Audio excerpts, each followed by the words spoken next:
Surely the presence, the divine presence is within us, within me, blessing me right now.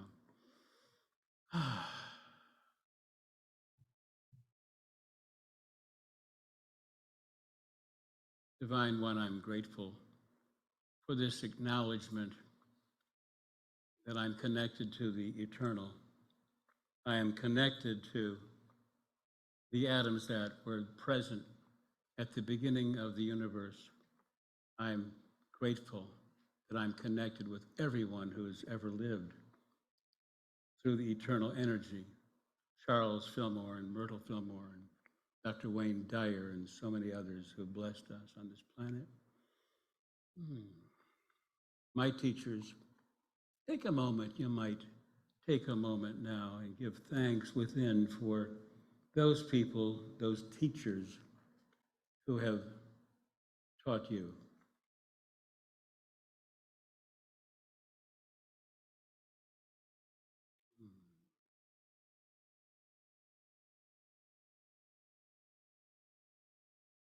And now in a state of mindfulness, you might just notice how your body feels as you breathe deeply, and notice how the shoulders react to a deep breath. A nice deep breath, notice how the shoulders might sag a little bit. You might notice how your belly responds to a nice deep breath. Maybe parts of your body that were tight and holding on are now relaxing.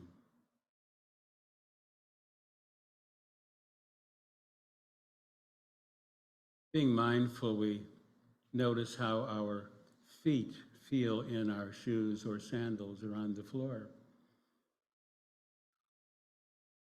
However they feel, that is just how they should feel right now. Don't need to make anything in the body change. That's not our job here. We're just being mindful of what is the sensation we feel now.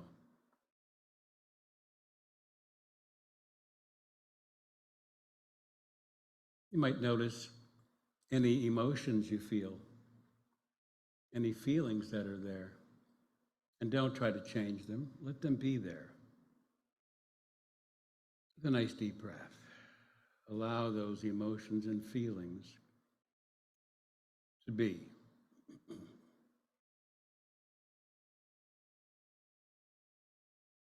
As we know the truth of our being, the I am consciousness, the spiritual nature of ourselves, we can observe what the body is doing, what the mind is up to, as we know we are truly present within in the I am, the Christ consciousness now. We notice how it feels to sit in this chair or wherever we are sitting or laying down or wherever you might happen to be. Feeling your legs, feeling your sits bones on the chair, and breathing, relaxing, letting it all be.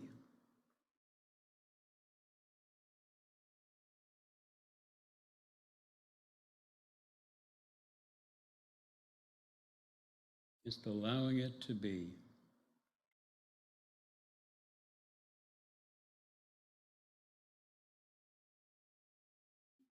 Following the breath now for a few moments, I pay attention to my breathing.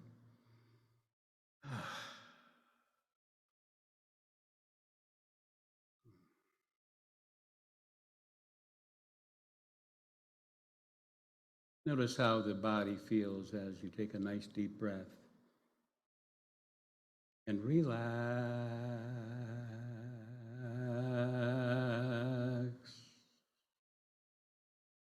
Relax.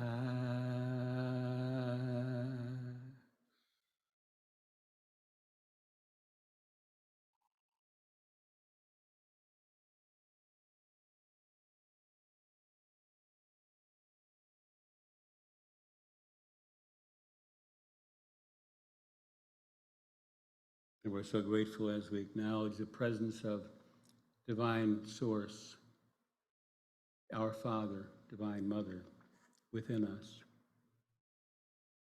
Our connection to the eternal, our connection to divine intelligence in the presence of love always. And we can continue this meditation, this mindfulness meditation, with our eyes open all day long, just paying attention to however we feel and allowing it to be, and allowing the breath to bring us through our day. We're so grateful, so grateful. Amen.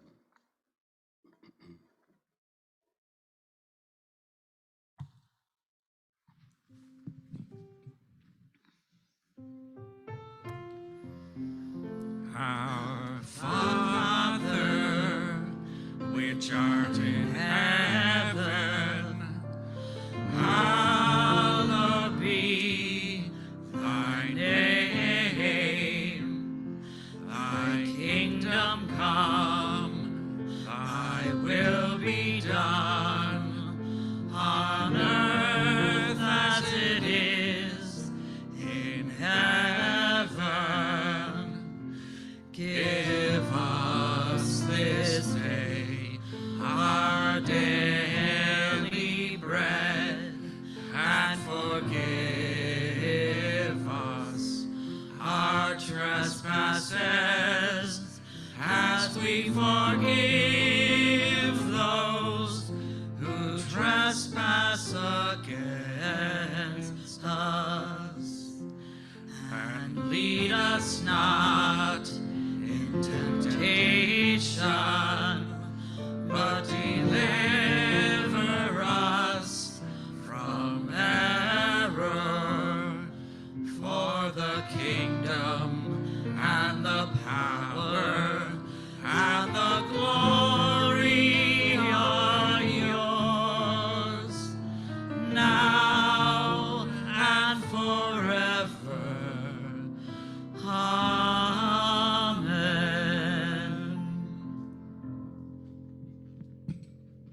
Thank you so much. Is this where you want it? Or are you going to come up and sing a song? Oh, do it. Come on up. Yeah.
guys had a great view of this wonderful choir. I love the singing. Thank you so much. But you didn't have the view. Yes. You didn't have the wonderful view I had of the choir conductor. Larry, you're so expressive. Isn't it great? Yeah. And I'll go anywhere on a Sunday morning to hear Joanne Keys and your piano. You're the best. You're the best. Yeah.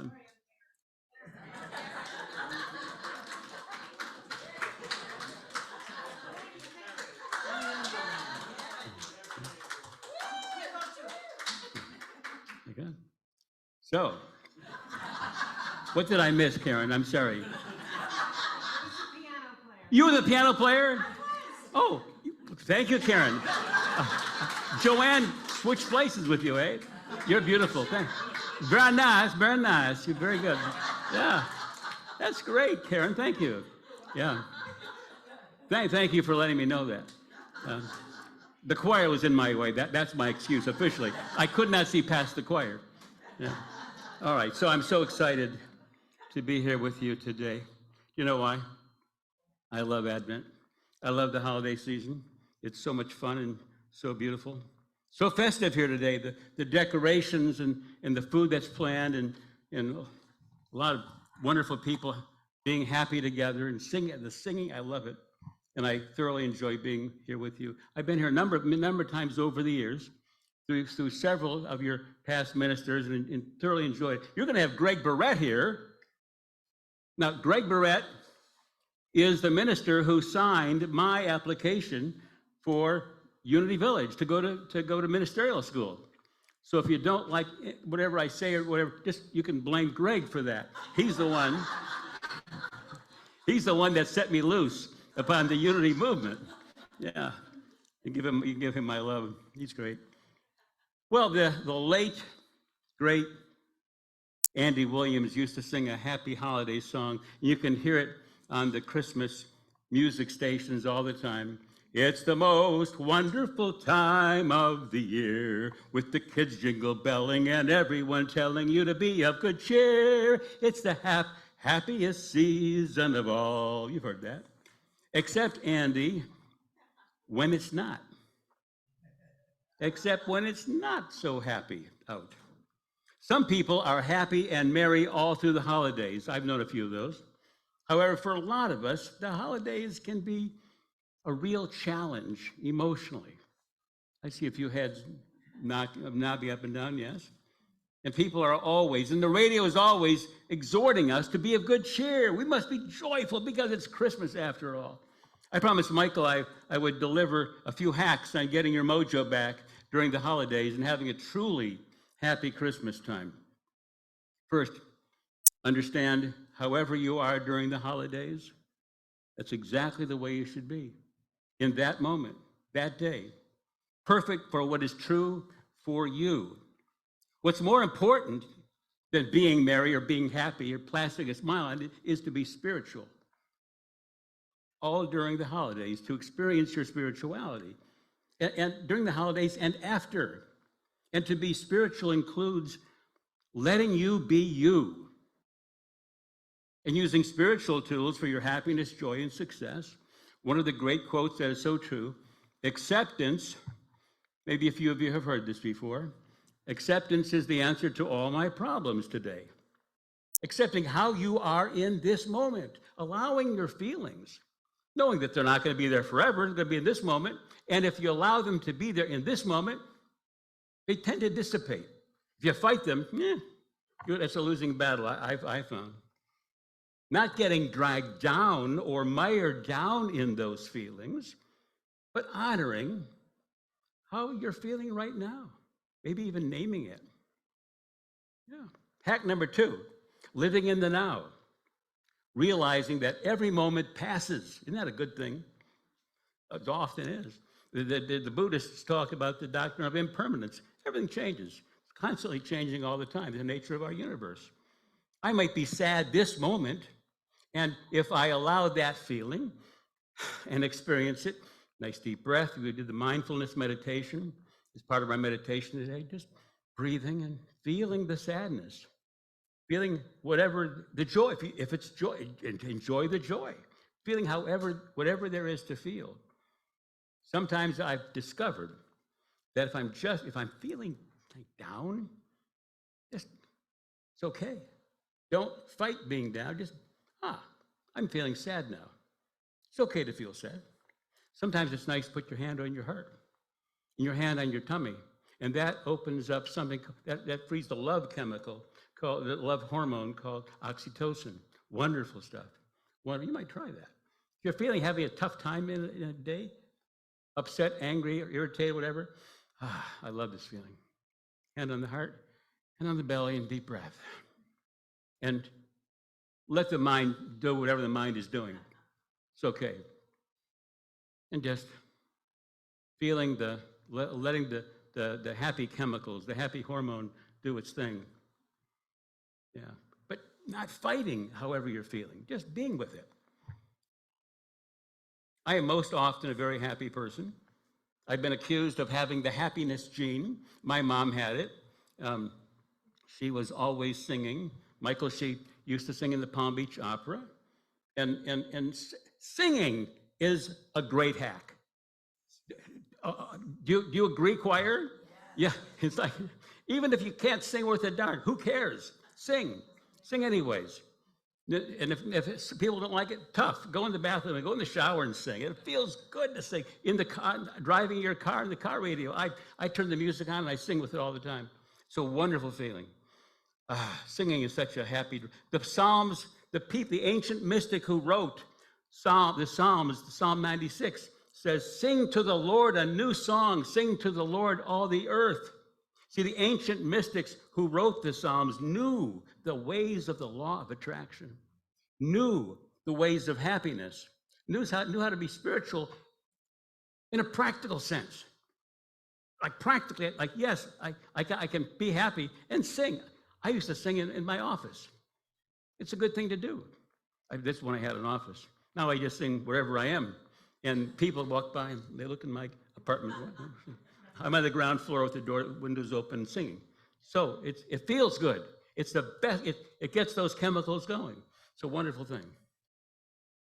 Maybe the next time I speak, we'll talk about how the ancients knew and used and taught the law of attraction. How Jesus, believe it or not, Jesus taught the law of attraction. Did you know that? He taught the law of attraction, yeah. Mm-hmm. Singing along with the radio is an easy way to feel the holidays. Even if your singing is not up to Perry Como or Karen Carpenter, just sing anyways. Just sing. I wasn't always this happy. I want you to know this. I wasn't always this happy at the holidays. Some of you might remember or know Julie Considine. She's often here, yeah. When she's in town, she's always here. She and I were together. We were an item for a number of years, and 3 or 4, 5, 6 kids. We were together, and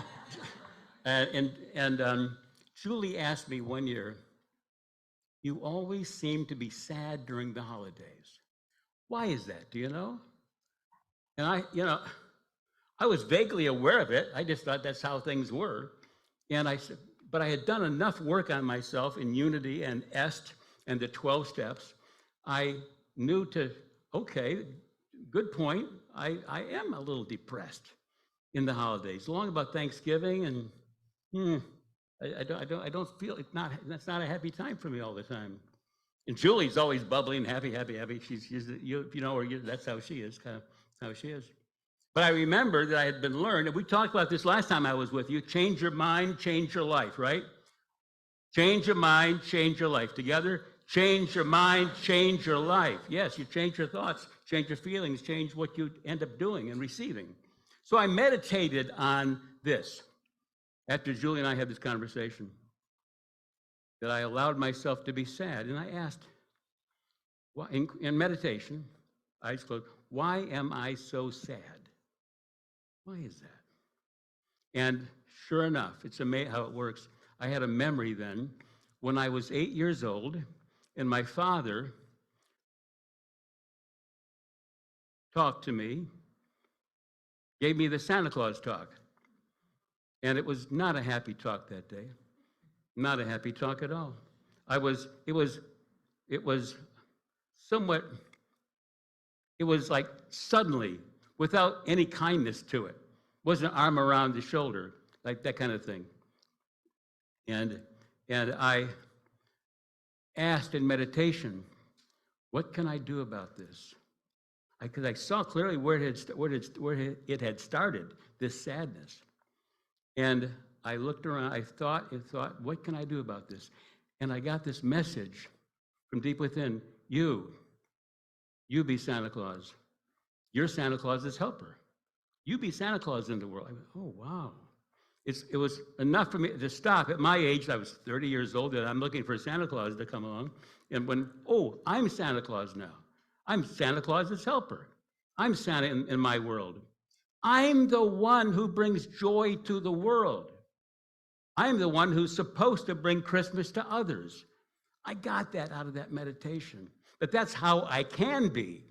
Rather than looking for the stuff in life to make me happy, the drinks, the food, the parties, the gifts, whatever, to make me happy and merry and joyful. What really works is for me to be Santa Claus to the world, to everyone I see. Not just to my kids, to everyone I encounter, my wife, the people at work. When I walk around greeting people with Merry Christmas and a warm smile, do you know who gets to feel better? Yeah, thank you. Thank you, Karen. Exactly. Yeah, what you give out comes back to you immediately. It's as you give, so do you receive. We teach that in Unity. It's not just to do with money or tithing, but it's about those to work too. But as you give out loving energy to others, boom, I begin to feel the loving energy myself. That's the myth in our culture, you see, is that joy comes from receiving, from getting that fancy new doodad, that great electronic thingy. Just the opposite. We have in our consciousness from our childhood that if we add something to our life, we will become happy and merry and joyful. A new car, a new drink, a drug, a piece of cake, a new dress or shirt. And the reverse is true. It's just the reverse. When we give out, we get back. So that's another hack. You be Santa Claus. You be Santa Claus in your world. Think about that. And it's so easy to go, yeah. Think about it when you're in line at Publix. And it's a long line. And this person up there won't hurt. What is she doing up there? Deep breath. Relax. Oh, I'm going to be Santa Claus. Start talking to the people around you and bless them. Merry Christmas to you. How you feeling today? I'm feeling, yeah. Be the one that brings the merriment, brings the happiness, brings the joy to that long line of people who are upset for one reason. And I love to talk to cashiers now at the cash register and to brighten their day. It's a nice thing to brighten their day. It truly is. Doing a good turn to another. Simply smiling at the lady ahead of you in line, smiling and saying something kind. Being Santa Claus in that way. My daughter-in-law is an amazing woman in New York City. She's in the upper strata of a world banking company in the city. She's not your average bank teller. If you wanted to borrow $100 million for your company to buy a whole fleet of this or that ships or something, you have to go through her. Yeah, so she's a heavy duty. She's a heavyweight. The other day, she sent the whole family a picture of herself and some of her coworkers in the banking industry. It's a quote, "A bunch of bankers volunteering in a food bank. I want to do more of these," she said. She didn't say, I want to do more eating at the great restaurants or whatever else. She wants to do more of volunteering in a food bank. Why do you suppose that is? Because it makes us feel good to give. It makes us feel good to work. I get one of my greatest Thanksgivings ever.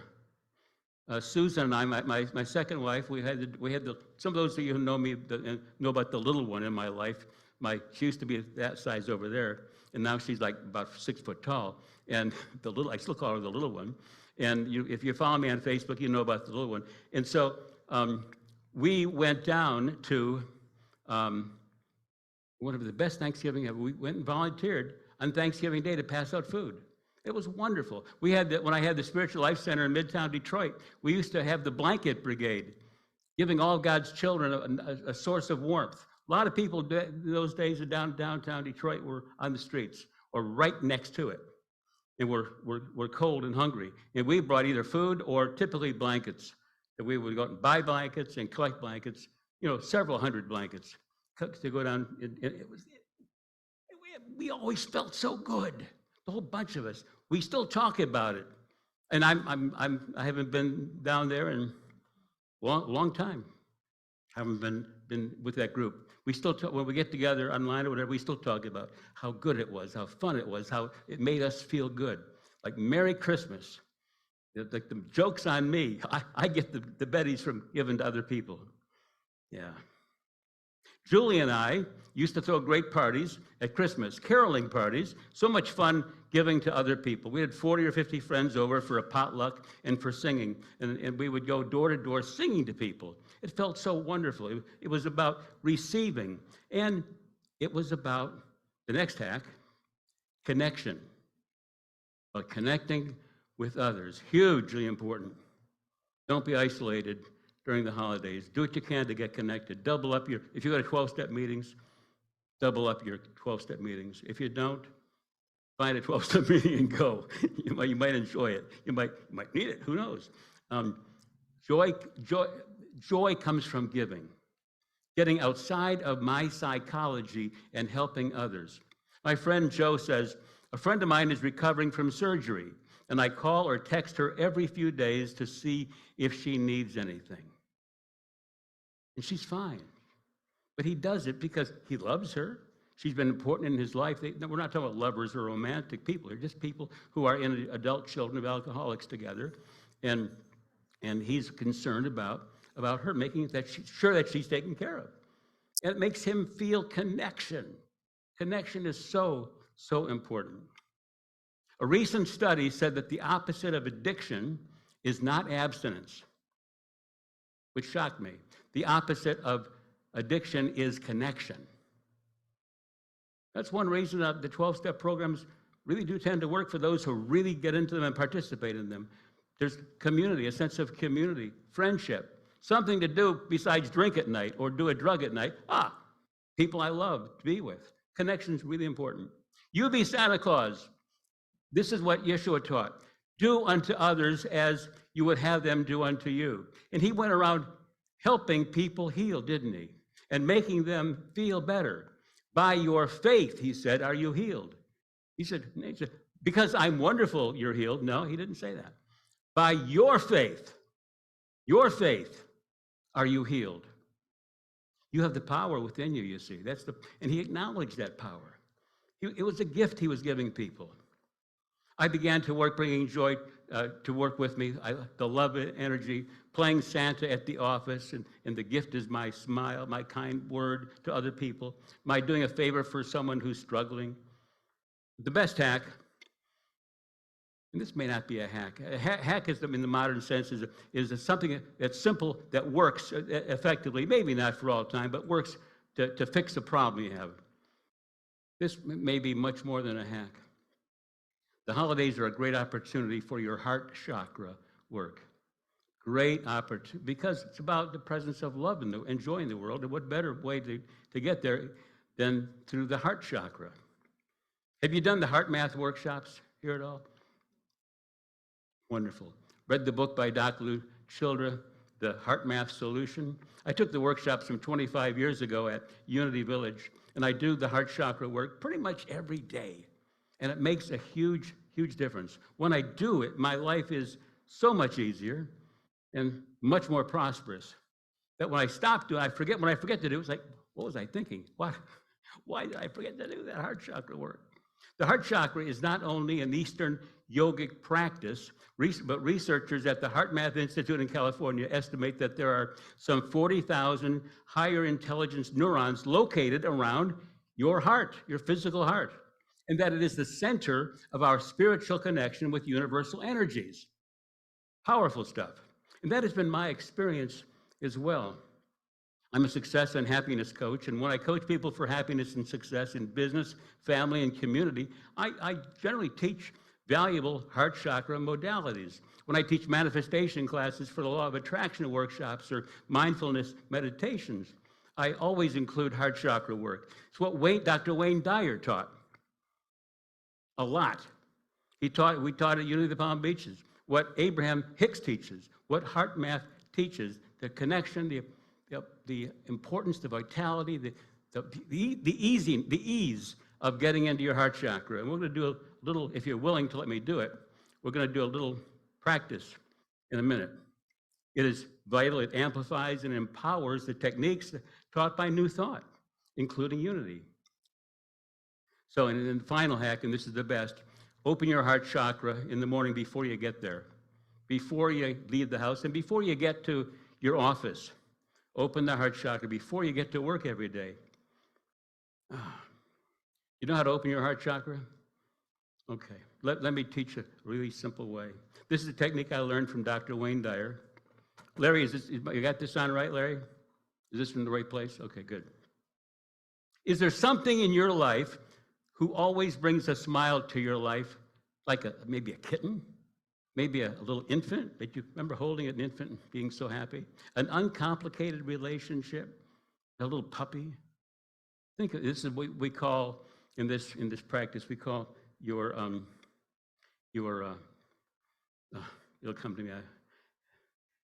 Your totem. This is your totem. Think of a totem, a kitten that just brings a sense of a gushy feeling to you, holding that kitten or that little infant, that little grandbaby. Do you have one? Think of one. Something that makes you just happy. Just you have to smile when you think of. Oh, would you? This is mine. Yeah, there she is. There's the little one. I was feeding her. That was when I was a minister in Coeur d'Alene, Idaho, and she was born out there. And you should have seen her the day that I fed her first piece of steak. Like, put it in her mouth, and those eyes got even wider, and she went, yum. And I said, so you're not going to be a vegetarian.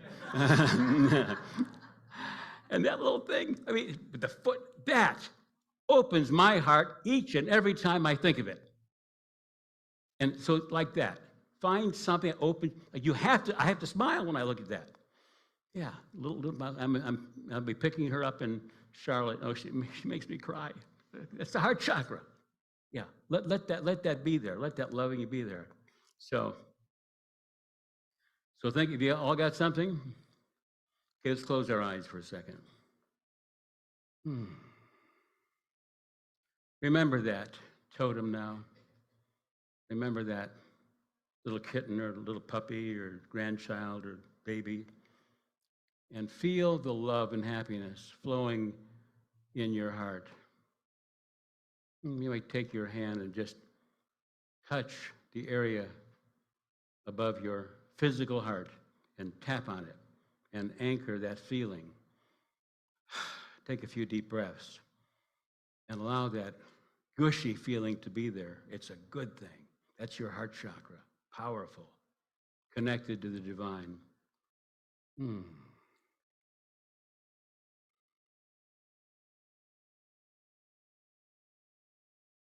now, still feeling that wonderful, loving feeling,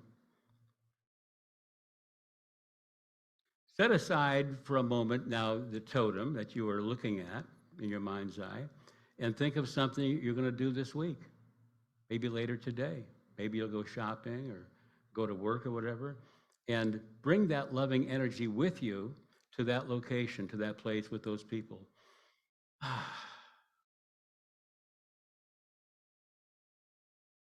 And send that loving energy to that room, to that place, that store, to those friends, to that business situation. Deep breath, yeah. And anchor that energy by tapping on your heart again. Good. And so now you can open your eyes whenever you're ready, or you can just stay in your heart chakra the rest of the day. That's fine too. You can. That's like the game. Can I stay in my heart chakra all day long? And dare people to get you out of it. Don't have to. In fact, Mickey Singer teaches. Ever heard of Mickey Singer? Yeah, up at Temple University. He teaches that, but staying in your center. I don't know that he talked about being in the heart chakra, but you can stay in the heart chakra all day long. And when you fall out of it, someone does something or says something, it makes okay, get back there as quickly as you can, just as quickly as you can. And it's easy to do. You just did it. You just did it. You just remember that totem. And after a while, you will learn, if with enough practice, like I learned I could just do it just by closing my eyes and touching. I didn't have to think of Tamsin anymore. Tamsin is the little one's name. I don't have to think of Tamsin anymore. I can just, touching the heart. It happens automatically. And sometimes when I'm in a really snitty space, I have to think of her, and that's fine. I'm happy to do that. But before you go on the sales call, if you want love, the powerful energy of love to be there when you get there, do that, and then send it ahead so that when you walk in the room, love is already there. Acceptance, love, appreciation, respect is already there. Very powerful stuff. Very powerful stuff. Before you get to the customer's office, before you get to the meeting. Perhaps there are some other techniques that we can use. Perhaps I'll teach you a workshop or something one day. Or you can feel free to call me if you have any questions about this. Happy to give you my number. Course in Miracles says, you are the work of God, and his work is wholly lovable and wholly loving. WHOLLY, wholly loving. This is how a person must think of oneself in his heart, because this is what he is. Let me read that to you. Don't get involved in the gender thing. The Course in Miracles doesn't do much with the gender thing either. You are the work of God, and his work is wholly lovable and wholly loving. This is how a man must think of himself in his heart, because this is what he is. And above all, connect and love and be kind to yourself. That's the trim tab for getting your mojo back, for getting in the Christmas spirit, as was exemplified in the wonderful story, and I'll leave you with this poem by Tom Haig. A cup of Christmas tea. I need some water. And I'm going to see if I can get through this without sobbing. We'll see. I did it once. It's a great story. The log was in the fireplace, all spiced and set to burn. At last, the yearly Christmas race was in the clubhouse turn. The cards were in the mail, all the gifts beneath the tree, and 30 days reprieve till Visa could catch up with me. Though smug satisfaction seemed the order of the day, something was still nagging me and would not go away. A week before, I got a letter from my old great-aunt. It read, of course, I'll understand completely if you can't, but if you find you have some time, how wonderful if we could have a little chat and share a cup of Christmas tea. She'd had a mild stroke that year, which crippled her left side.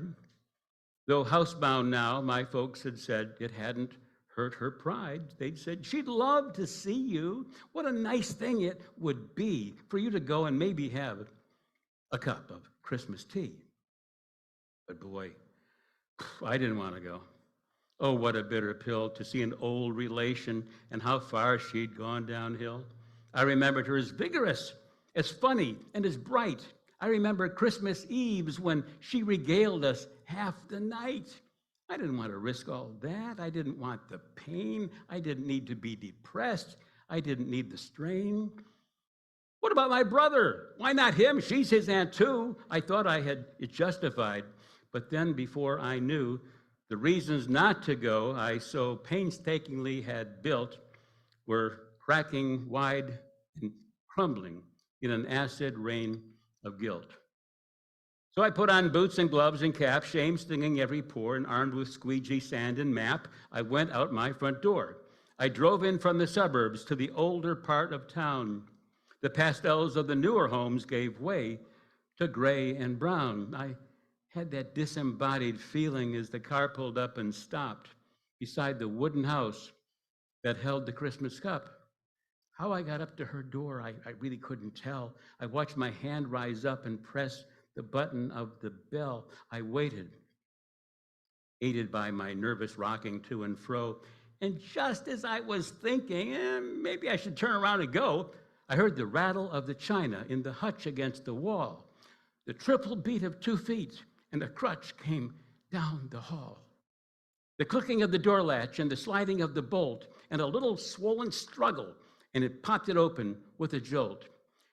She stood there, pale and tiny, looking fragile as an egg.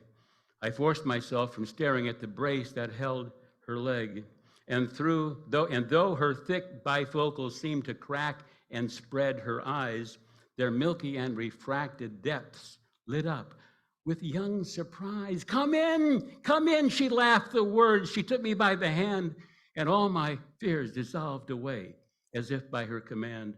We went inside, and then before I knew how to react, before my eyes and ears and nose was Christmas, past, alive, intact.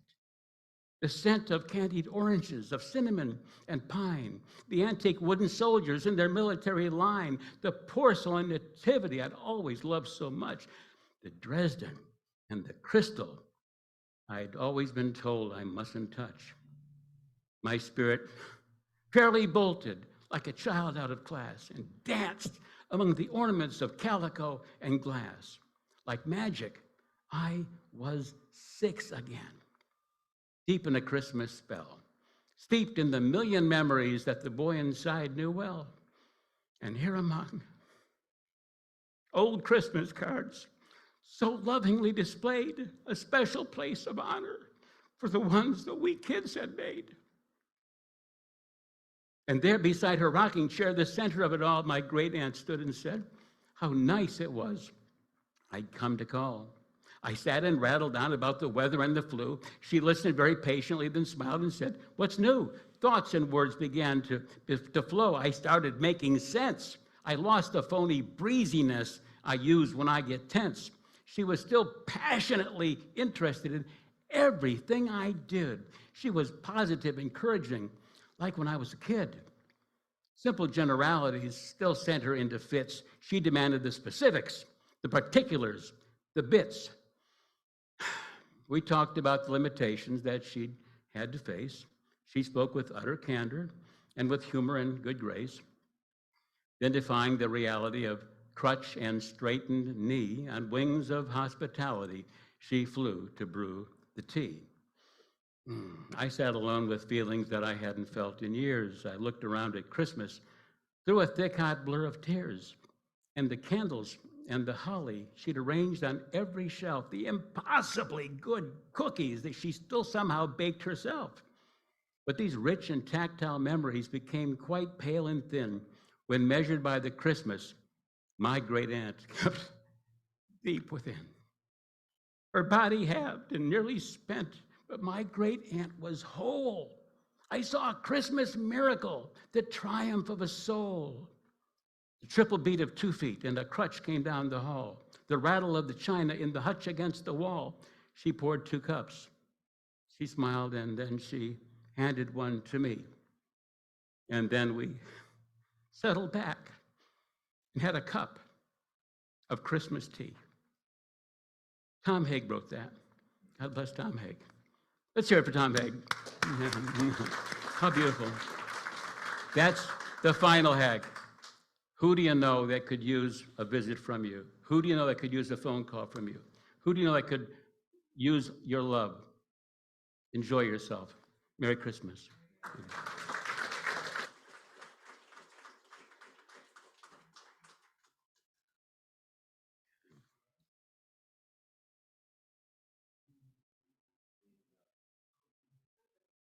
Oh, do your, yes, do that voodoo that you do so well. Oh, Reverend John Constantine, that was phenomenal. I'm choking up now. Uh-oh. Where are my other notes? Thank you. Now we move into our celebration of abundance, our opportunity to give back from our financial abundance. Let's begin by reading the Unity of Jupiter Prosperity Blessing together. In a universe overflowing with the abundance of good, we acknowledge God as the source of all our blessings. We affirm our receptivity and acceptance of this good from every direction, known and unknown, expected and unexpected, our abundant good comes to us now. Thank you, God, and so it is. There are many ways to give. You can drop your gift in the baskets going around. And remember, there are just a few weeks left to maximize your tax deductions for 2022 by making charitable contributions to Unity of Jupiter. You can give digitally through our website or the Unity QR code or through PayPal on the PayPal QR code, both of which are available on the laminated signs posted throughout the church. You can text your donation to 561-581-1119. You can also give by credit card in our bookstore, fill out a credit card donation form, and drop it in the basket and leave it at the bookstore. Most of these options can be set up for automatic reoccur giving. And remember, there's just a few weeks left to maximize your tax deduction for 2022, making a charitable contribution to Unity of Jupiter. To keep this time of giving sacred, I'd like you to now take your gift in your hands and bless it. You're planting the seeds of your own prosperity and giving back to God from the abundance that has already been provided for you. Breathe life into your gift and thank God that you have this gift to offer. Now affirm with me the offertory blessing. Divine love through me blesses and multiplies all that I am, all that I give, and all that I receive.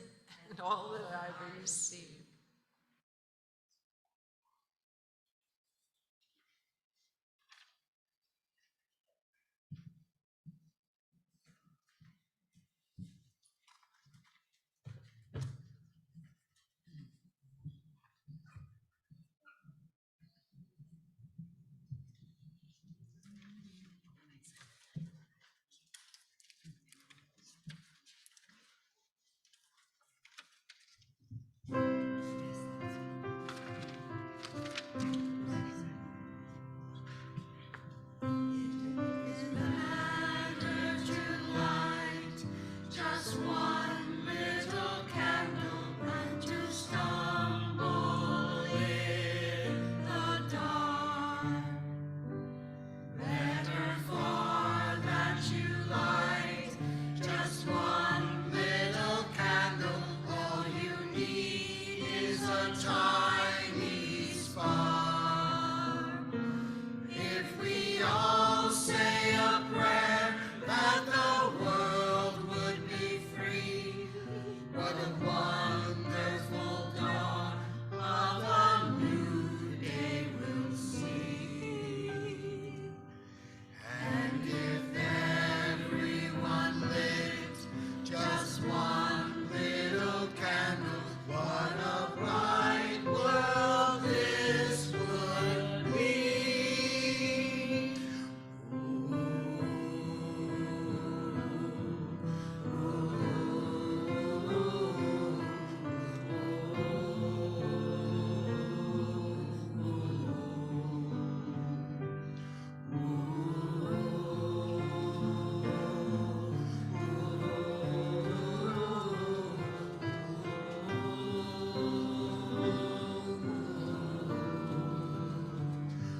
If we all say a prayer that the world would be free, what a wonderful dawn of a new day we'll see.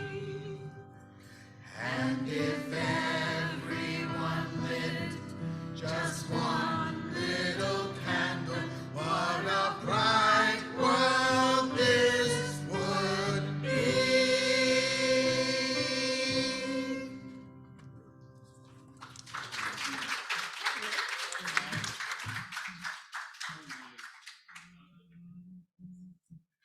Love your singing. Thank you so much. Boy.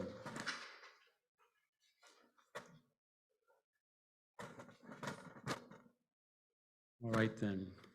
So we bless our love offerings. Are they brought up here? Oh yeah. If you have love offerings and the prayer chaplain, just come forward.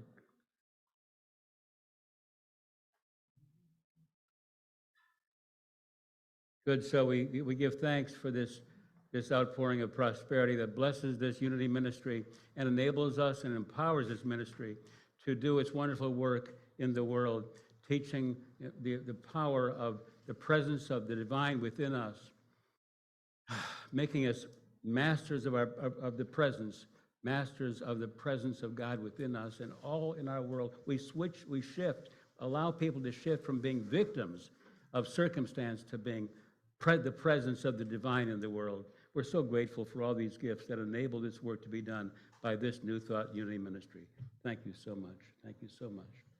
And now, we're blessing the prayer requests.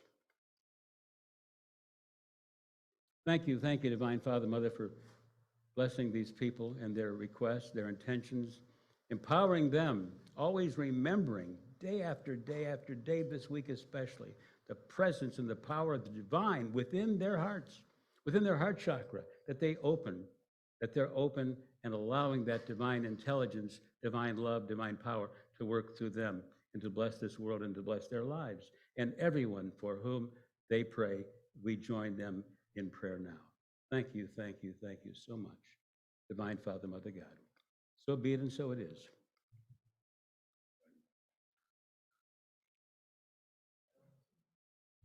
Oh, you're going to sing again?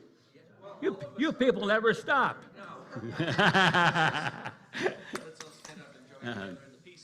Great. Prayer for protection, and also we hope we'll stick around for fellowship afterwards.